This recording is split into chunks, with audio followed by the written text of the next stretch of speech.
Hi there, and welcome back to another episode of Sit and Spin with me, your host Joe. Back after a crazy long week. We've had insane blizzardy weather here, which kept me more than occupied. I couldn't get a show out last week. Sorry. And newly shorn, thankfully, because I was going for the Grandpa Munster Lookalike Award, which I easily would have won. Feeling good with a new haircut. Today on the show, however, making up for lost time, covering two albums, two of my favorite ever records released by a great band called Jellyfish. And those would be the albums Bellybutton and Spilt Milk, newly remastered and reissued from our friends over at Omnivore Records in 2-disc deluxe editions that feature not only the original records, but are chock-a-block full with bonus tracks and B-sides, demo cuts, and live tracks. Most of the bonus tracks have been issued before on the 2000 Fan Club box set, but this has been long out of print. It was very limited supply. So people who were never able to get that can finally get a lot of those tracks on these two Reissues and sounding better than ever. And I gotta tell you, like I said, these are two of my favorite records ever. We've talked about Jellyfish on the show before. We covered them back in 2013 as part of the Joshua Chilla Challenge, where we talked all about Bellybutton. So we're not going to be talking about Bellybutton too much. Instead, we're going to focus on the band's follow-up record, Spilt Milk. But anyway,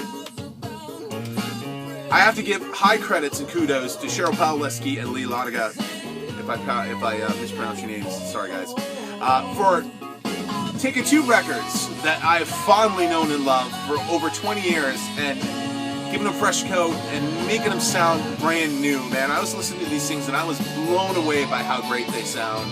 Absolutely fantastic, especially when you're like, I've probably bought these records of some facsimile a few times over. I own pretty much everything you can own by the band Jellyfish because they are that great. What's so great about Jellyfish?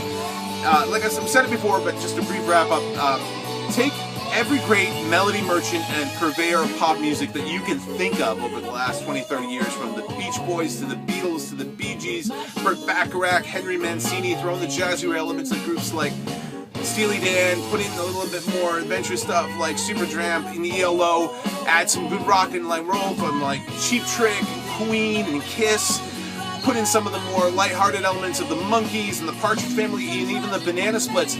Mix all that up in the blender and distill it down through the genius that was Jellyfish and come up with something brand spanking new that was just absolutely brilliant. When I first saw Bellybutton, I thought, wow, that's a crazy looking cover. If this record sounds half as great, I'm going to be really, really impressed. When I first listened to it, it was like, oh yes, this is my band. Spilt Milk was the band's follow-up record. It was released in 1993. The band, of course, was originally Andy Sturmer on lead vocals and drums, Roger Joseph Manning Jr. on keyboards and vocals, and originally for the Bellybutton lineup, you had Jason Faulkner on guitar and vocals and Roger Manning's brother Chris on bass. After the first album came out, Jason felt like he wasn't getting enough of his musical ideas into the band, so he left to go form a solo career. And Chris was kind of tired of the touring schedule, so he also left the band. For Spilt Milk, the band recruited the bass skills of Tim Smith on bass and vocals, as well as using T-Bone Wolk on bass as well. And for the album, at least, they used the guitar skills of John Bryan, noted producer and musician in his own right, and Lyle Workman, who'd come from Bourgeois Tag and Todd Rundgren's band as well. For the studio tour, they got a guitarist named Eric Dover, guitar singer, and we'll talk more about him later.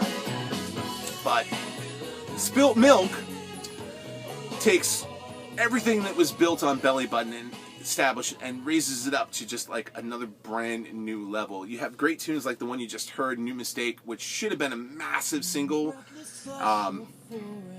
Not quite was, did a little bit, but it should have been, in any world, it's a perfect pop single. And great tunes like the one hearing right now, Glutton of Symphony, just absolutely pure pop perfection. Man, what I really loved about this band, aside from the stunning vocals and just super clever lyrics, was that they could just take so many different styles from so many different sounds of bands and just mix them all together. You got a song like Bye Bye Bye, which mixes German Bierhall Oompa band with something you would hear in a Parisian cafe with Dixieland jazz all at the same time, and wraps it all up in just an amazing little pop song. Or take a track like All Is Forgiven, which you have kind of like a My Bloody Valentine wall of sound set against angelic backing vocals right out of the Queen catalog. Or Russian Hill, a wistful breezy ballad that uses 12-string acoustic strumming in the background, has a lap pedal steel going on behind that, and a just insane mellotron solo. Or a track like He's My Best Friend, which is a pleasant pop ditty that starts off with Partridge Family style ba ba ba's before you kind of realize that, hey, this is the most cleverly composed ode to male masturbation probably ever conceived. And just, that's the thing, man, there's just so much greatness going on in Jellyfish's sound. And it's not just the music as well, but also, like I said, the lyrics, some of the greatest lyrics you could ever read that were ever written.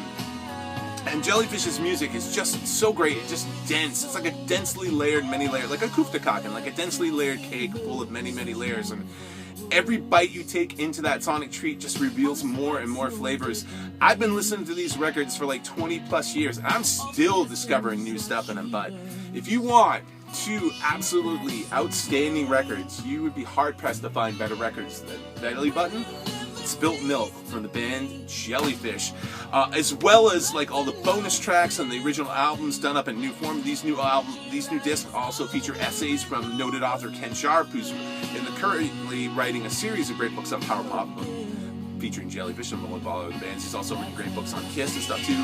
Lots of cool, previously unseen photos, interviews with the band, track by track analysis. They come in nice trifold little packages. Just outstanding work once again from Omnivore Records. It's so great that you can finally get your hands on some of these demos and live tracks that have been out of print for a long time, and just really shows how amazing this band was, because even in the demo form, man, these tracks are pretty realized. Their demos are as good as some people's finished product. It's a shame that Jellyfish never caught on. They only made these 2 records. Did some live stuff that Omnivore has also fortuitously graciously released, so you can hear that stuff too. But they broke up in 1994 over differences in musical direction. Andy Sturmer's probably kept a bit of the lowest profile. He went on with Roger to work with like the Black Crowes a little bit. He's produced records for a lot of other people. Occasionally collaborates with an artist like Blue or the Merrymakers. Mostly he did a lot of work over in Japan. He did the themes for Puppy Yumi-Ami and the Teen Titans, as well as some other Japanese stuff. Roger Manning's been the most busy guy of the band. He's gone on to play with and on tons of people's albums. Cheap Trick, Blink-182. He and Eric Dover, who is the touring guitarist for Spilt Milk, they formed a short-lived band, Imperial Drag, after Jellyfish broke up. Roger's also gone on to pretty much be the main musical director of Beck's band. And just, he's out there, and he's done some other projects with Jason Faulkner, formerly Jellyfish. They did a project called TV Eyes, which is also out in Omnivore Records. Chris Manning has gone more into the production world. He actually worked with last week's feature artist, Guster, on their album, Austin Out Forever. Jason Faulkner, interestingly enough, teamed up with John Byron, who played guitars on Spilt Milk. They formed a short-lived band, The Grays. Hey, Omnivore, maybe we should reissue that album. That's great. And then went on to have a solo successful career of his own. Tim Smith went on to become the bass player for Sheryl Crow, and now plays with Noel Gallagher's High Flying Birds. And what a pedigree from Jellyfish. Again, man, you want to get 2 great records, these are the ones to get. Like 2 of my favorite records ever still are. And like I said, even after all this time, man, I still find so much to love about these records. So thanks, Omnivore, for putting these bad boys back in print so more people can find out about them. Definitely go pick them out now. Omnivore Records, Jellyfish. And that is it. That's all I got for a show this week. Next week, I have no idea what I'm going to talk about. But tune in to find out. Should be something good. And hopefully you're checking out my good friend Scott over at Reissues Vinyl, as well as those fun-loving guitar-playing dudes over at the Riff of the Day. And I got to get myself back to doing the riff there myself sometime soon. But thanks once again for tuning in. Please, if you like the show, if you know somebody who's a Jellyfish fan, please feel free to share the show with other people so that they can discover the awesomeness that is Jellyfish in these 2 records. And thanks again. Really appreciate all the shares. Thanks for tuning in. And we'll catch you next time on Sit and Spin. See you there.